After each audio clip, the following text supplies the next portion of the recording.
Hi friends, Vinodha gold director of wastage. இந்த வீடியோவில் நீங்கள் ஒருத்தவங்களை இன்வைட் பண்ண போகிறதுக்கு முன்னாடி என்னென்ன இன்ஸ்ட்ரக்ஷன்ஸ் எல்லாம் ஃபாலோ பண்ணணும் அப்படின்றத நான் ஷேர் பண்ண போகிறேன்.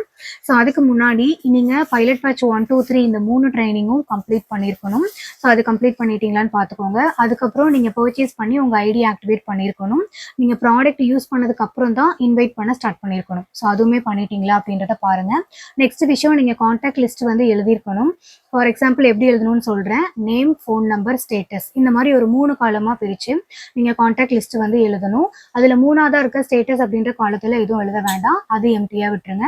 நீங்கள் இன்வைட் பண்ண ஸ்டார்ட் பண்ணும்போது அவங்க என்ன பதில் சொல்கிறாங்களோ அதை தான் நீங்கள் வந்து அந்த காலத்தில் எழுதி வைப்பீங்க. ஸோ அதனால் இது எழுதிட்டீங்களா அப்படின்றத செக் பண்ணிக்கோங்க. எழுதலை அப்படின்னா கண்டிப்பாக எழுதிட்டு நீங்கள் ஸ்டார்ட் பண்ணுங்கள். ஓகே, இப்போ இன்வைட் பண்ணும்போது நம்ம என்ன வார்த்தைகள்லாம் பயன்படுத்தணும், இல்லை என்ன வார்த்தைகள்லாம் பயன்படுத்தக்கூடாது அப்படின்ற 2 விஷயமும் நம்ம பார்க்க போகிறோம். ஸோ என்ன வார்த்தையெல்லாம் நீங்கள் பயன்படுத்தக்கூடாது அப்படின்னா, கம்பெனி பேர் வெஸ்டேஜ்ன்னு சொல்லக்கூடாது. ப்ராடக்ட் பர்ச்சேஸ் பண்ணணும், கடையை மாற்றி பொருளை மாற்றி வாங்கினா போதும் அப்படியெல்லாம் சொல்லக்கூடாது. அடுத்த விஷயம், நான் வந்து ஜாயின் பண்ணியிருக்கேன், ஸோ நீயும் ஜாயின் பண்ணிக்கோ. முக்கியமாக நீங்கள் ஜாயின் பண்ணியிருக்கீங்கன்ற விஷயத்த வந்து சொல்லிடவே கூடாது. ஸோ அதில் தெளிவாய்க்கோங்க. அடுத்த விஷயம், ஆன்லைன் லிங்க்கு அந்த மாதிரி வார்த்தையெல்லாம் யூஸ் பண்ணிடவே கூடாது. வீடியோ அப்படின்ற வார்த்தை மட்டும்தான் நீங்கள் யூஸ் பண்ணணும். ஸோ நெக்ஸ்ட் விஷயம் பார்த்தோம் அப்படின்னா, நீங்கள் இன்வைட் பண்ண போகிறதுக்கு முன்னாடி உங்கள் மைண்ட் செட்டை வந்து நீங்கள் கிளியராக வச்சுக்கணும். என்ன அப்படின்னா, நான் இந்த ஆப்பர்ச்சுனிட்டியை வந்து யார் பண்ணாலும் சரி பண்ணாட்டியும் சரி கண்டிப்பாக நான் பண்ண போகிறேன், அதில் எந்த டவுட்டும் இல்லை அப்படின்றதுல நீங்கள் தெளிவாய்க்கோங்க.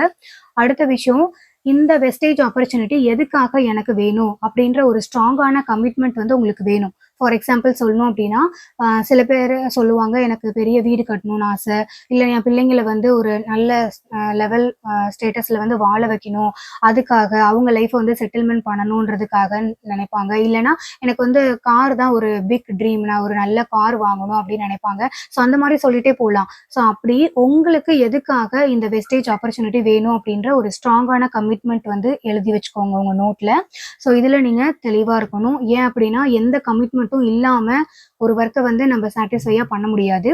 ஸோ அதுக்காக தான். இப்போது நான் சில வார்த்தைகள்லாம் பயன்படுத்தக்கூடாதுன்னு நான் சொல்லியிருப்பேன். ஃபார் எக்ஸாம்பிள், நீங்கள் ஜாயின் பண்ணியிருக்கீங்கன்னு சொல்லக்கூடாது. ப்ராடக்ட்டு பர்ச்சேஸ் பண்ணணும், கடை மாற்றி பொருளை மாற்றி வாங்கினா போதும், நான் ஜாயின் பண்ணியிருக்கேன், லிங்க்கு, ஆன்லைன், இந்த வார்த்தையெல்லாம் நீங்கள் பயன்படுத்தக்கூடாது. ஏன் அப்படின்னா, இதுதான் நம்ம இன்வைட் பண்ணுறதுக்கான ஒரு மார்க்கெட்டிங் ஸ்ட்ராட்டஜி. ஸோ அதை நம்ம ஃபாலோ பண்ணுறோம். இது நம்மளுக்கு சரவண பிரதர் கற்றுக் கொடுத்தது. ஸோ அதை நம்ம ஃபாலோ பண்ணுறோம். ஸோ அதுக்காக தான் இதெல்லாம் நீங்கள் சொல்லக்கூடாது அப்படின்னு சொன்னது. நெக்ஸ்ட்டு, நீங்கள் வந்து வாட்ஸ்அப் ஸ்டேட்டஸ் அப்படின்றது வைக்கக்கூடாது. எது வரைக்கும் அப்படின்னா, உங்கள் கான்டாக்டில் இருக்க ஒவ்வொரு பர்சனையும் நீங்கள் இன்வைட் பண்ணி முடிக்கிற வரைக்கும் கண்டிப்பாக வாட்ஸ்அப் ஸ்டேட்டஸ் அப்படின்றது வைக்காதீங்க. அதே மாதிரி சோஷியல் மீடியாவில் வெஸ்டேஜ் ரிலேட்டடாக போஸ்ட் போடுறது அதுவுமே எதுவும் நீங்கள் வைக்கக்கூடாது, போஸ்ட் போடக்கூடாது. எது வரைக்கும் அப்படின்னா, நீங்கள் கான்டாக்ட் லிஸ்ட் வந்து முடிக்கிற வரைக்கும். ஸோ இது 2த்துலேயும் வந்து தெளிவாக இருங்க. நீங்கள் எப்போ இதெல்லாம் பண்ணணுன்றது உங்களுக்கு கைட் பண்ணுவாங்க, ஒன்றும் ப்ராப்ளம் இல்லை. அது வரைக்கும் நீங்கள் வெயிட் பண்ணுங்கள். உங்கள் கான்டாக்டில் இருக்க பர்சனை வந்து இன்வைட் பண்ண ஸ்டார்ட் பண்ணும்போது ஒரு நாளைக்கு ஒருத்தர் மட்டும்தான் நீங்கள் இன்வைட் பண்ணணும். மல்டிபிள் மெம்பர்ஸ் வந்து இன்வைட் பண்ணக்கூடாது. எது வரைக்கும் அப்படின்னா, நீங்கள் கொஞ்சம் நல்லா இன்வைட் பண்ணி கற்றுக்கிற வரைக்கும். ஸோ நீங்கள் கற்றுக்கிட்டீங்க அப்படின்னா அதுக்கப்புறம் ஒரு நாளைக்கு 2 பேர் 3 பேர் அப்படின்னு இன்வைட் பண்ணிக்கலாம். அது ஒன்றும் பிரச்சனை இல்லை. ஸோ நெக்ஸ்ட் விஷயம், நீங்கள் இன்வைட் பண்ணும்போது ஃபஸ்ட்டு யாரை இன்வைட் பண்ண போகிறீங்களோ அவங்கள பற்றி உங்களுக்கு மேலே இருக்கக்கூடிய லீடர்ஸ் கிட்ட, அப்ளைன் கிட்ட நீங்கள் ஷேர் பண்ணணும். நான் இப்போ வந்து இவங்க பேர் இதான், இவங்க இந்த மாதிரி ஒர்க் பண்ணிட்டு இருக்காங்க, இல்லை ஹவுஸ் ஒய்ஃபாக இருக்காங்க, எப்படி இருக்காங்களோ சொல்லிட்டு இவங்களுக்கு நான் அப்ரோச் பண்ணலான் இருக்கேன், எப்படி இவங்க கிட்ட வந்து நான் அப்ரோச் பண்ணுறதுன்றதை கேட்டுட்டு அப்புறமா இன்வைட் பண்ணுங்கள். ஸோ இது எது வரைக்கும் அப்படின்னா, நீங்கள் இன்விடேஷன் கற்றுக்கிற வரைக்கும்.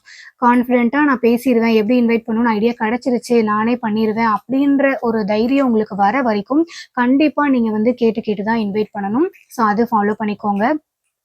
நெக்ஸ்ட் விஷயம், நீங்கள் ஒருத்தர்கிட்ட அப்ரோச் பண்ணுறீங்க அப்படின்னா ரொம்ப கான்ஃபிடென்ட்டாக, போல்டாக, கெத்தாக வந்து நீங்கள் பேசணும். நீங்கள் வந்து இந்த ஆப்பர்ச்சுனிட்டியை கொடுக்கறதுக்கு, இல்லை அவங்கள்ட்ட போய் இதை பற்றி சொல்கிறதுக்கு நீங்கள் தயக்கப்படக்கூடாது, கூச்சப்படக்கூடாது, வெக்கப்படக்கூடாது. ஏன் அப்படின்னா, இது வந்து ஒரு நல்ல ஆப்பர்ச்சுனிட்டி. இதை நான் அவங்களுக்கு கொடுக்கறது மூலயமா கண்டிப்பாக அவங்களோட லைஃப் வந்து இதில் சேஞ்ச் ஆகும், அதில் எந்த மாற்றமும் இல்லை அப்படின்றதுல நீங்கள் தெளிவாக இருந்து இந்த ஆப்பர்ச்சுனிட்டியை அவங்களுக்கு கொடுங்க. ஸோ கண்டிப்பாக உங்களாலையும் இந்த ஆப்பர்ச்சுனிட்டியில் சக்ஸஸ் பண்ண முடியும், அதில் எந்த டவுட்டும் இல்லை. நீங்கள் கான்ஃபிடென்ட்டோட, முழு நம்பிக்கையோட ஸ்டார்ட் பண்ணுங்கள். இந்த வீடியோவை 1 டைமுக்கு 2 டைம் கூட கேளுங்க, தப்பில்லை. இதில் தெளிவாக ஆயிட்டு ஒரு கிளியர் ஐடியா கிடைச்சதுக்கு அப்புறம் நீங்கள் ஸ்டார்ட் பண்ணுங்கள். தேங்க்யூ. Wish you wealth.